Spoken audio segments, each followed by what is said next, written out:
трима китайци играли маджонг. Знаеш какво е маджонг? Не.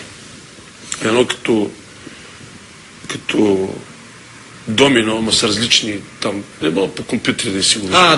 Да. Маджонг. Трима китайци играят маджонг. И идва един друг китаец и казва, идва края на света. Първият китаец станал от играта и казал, аз ще се моля.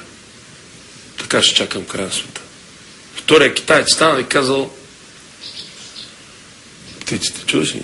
Вторият китаец станал и казал, аз ще се кача горе на втория етаж, били в някакъв дом, по гаджета и ще пия оризово вино. Да, ще консумира. Да, ще чакам така края на света. А третия китаец казал, аз ще довърша играта. Аз не съм от тия, които се молят.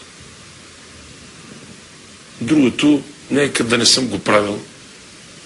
Не е проблем. Но определено съм от тия, които довършват играта.